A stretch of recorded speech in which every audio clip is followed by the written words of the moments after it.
A gente vai estar dando início ao módulo de administração financeira, que tem a parte do conteúdo também de matemática financeira, certo?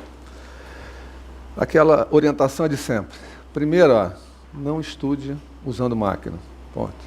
Porque você vai resolver rapidamente durante o momento que você estiver estudando, e na hora de resolver exercício você não vai ter tempo suficiente. Porque, em média, a gente tem quantas questões na prova?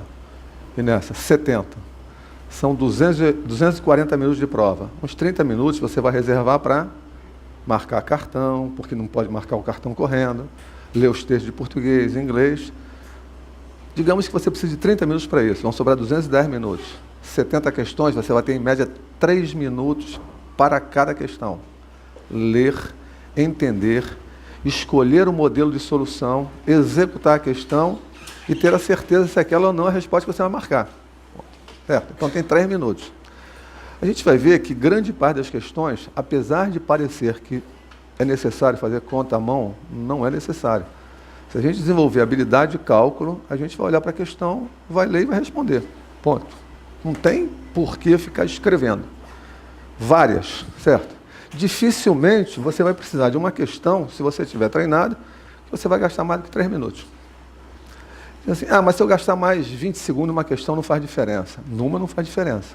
Mas se você achar que esse é o princípio de resolver a questão, você vai gastar 20 segundos a mais em 50 questões. São 1000 minutos. 1000 segundos, desculpe. 1000 segundos são 16 minutos.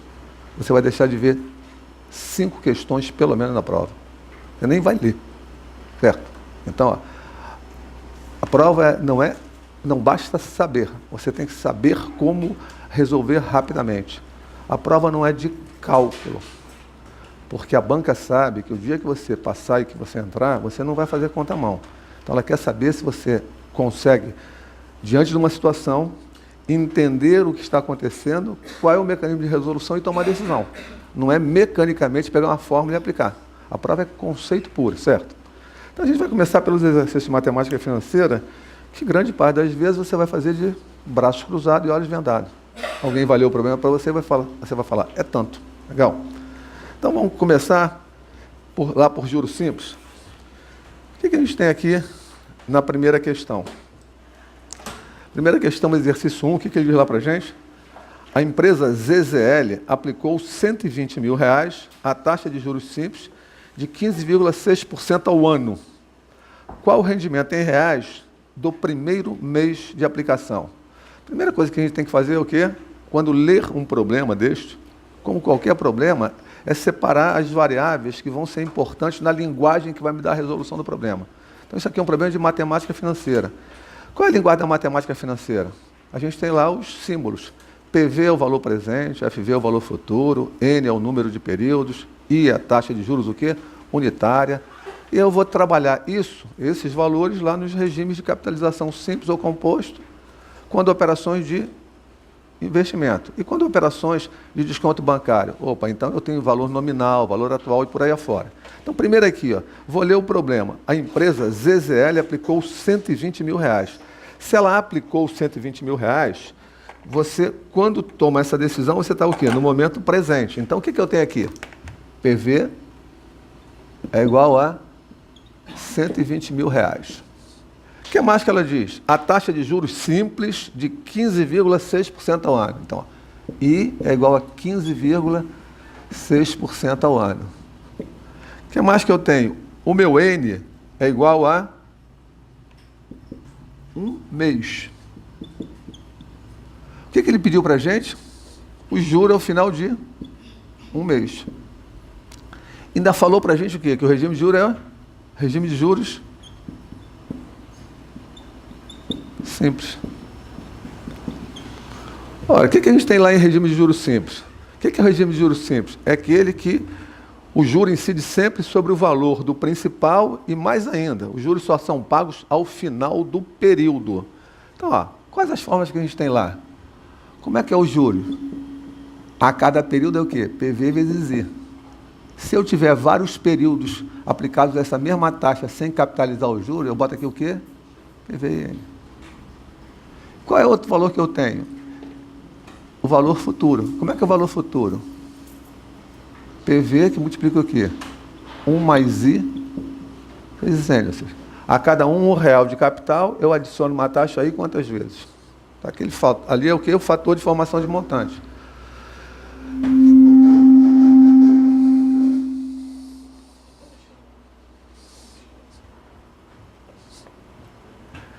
Então, ó, vamos lá, voltar aqui.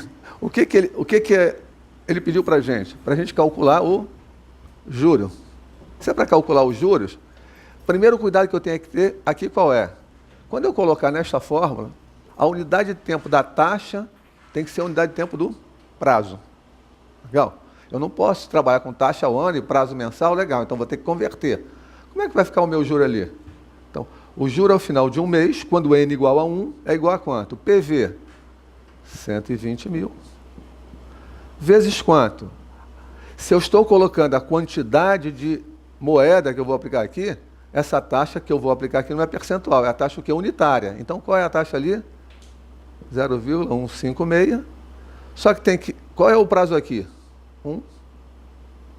1/12. Olha só o tempo que a gente está gastando para fazer o problema, certo? Então,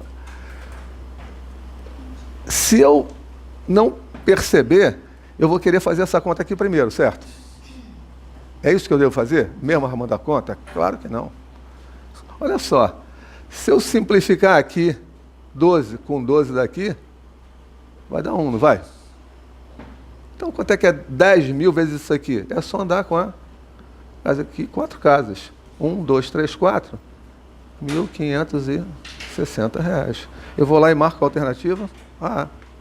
Se eu começar a fazer conta, legal. Então, ó, a banca quer saber se você tem conhecimento para resolver questões rapidamente. Porque é isso que ela quer do profissional quando ele chegar lá na empresa. Não é que ele decore uma fórmula e aplique. É isso aí que você tem que buscar. Aí, olha só, dá uma parada e diz para mim para que a gente escreveu alguma coisa. Só para perder tempo.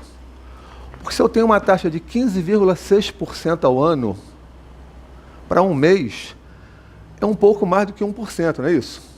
Quanto é que é um pouco mais do que 1% de 120 mil? É um pouquinho mais do que 1.200. Pode ser 10 mil? Pode ser 18 mil? Claro que não. Então, para que eu escrevi tudo isso? Só vou perder tempo. Porque eu decorei uma fórmula. Ele falou, isso, cara, decorou a fórmula. Então, não tem que escrever nada. Você tem que saber, conhecer, dominar o conhecimento e responder rápido. Pode responder rápido? Pode, mas pode responder muito mais rápido. Então, aquele argumento que a gente escuta falar assim, maluco, não dá calculadora. Quer medir o quê? Quer medir o seu conhecimento. Porque se ele te der essa calculadora, ele não te dá um mole de uma questão dessa. Ele vai te dar uma questão de maior complexidade financeira, para aí sim você usar a calculadora como um instrumento de produtividade. Ou você acha que ele te dá calculadora e usar isso aqui?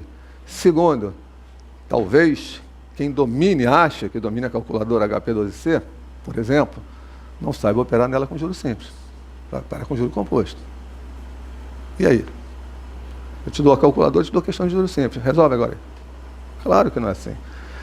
As contas todas são fáceis, não tem nenhuma conta maluca para fazer na prova. Você vai ver que não tem. Não tem razão. Por quê? Se eu dominar os conceitos de matemática financeira, se realmente eu domino o conceito e não aprendi a fazer as fórmulas, você vai ver que todas as questões são extremamente simples. Todas. Uma ou outra vai ter uma complexidade maior. Quando tiver uma, Jorge, aí é complexo.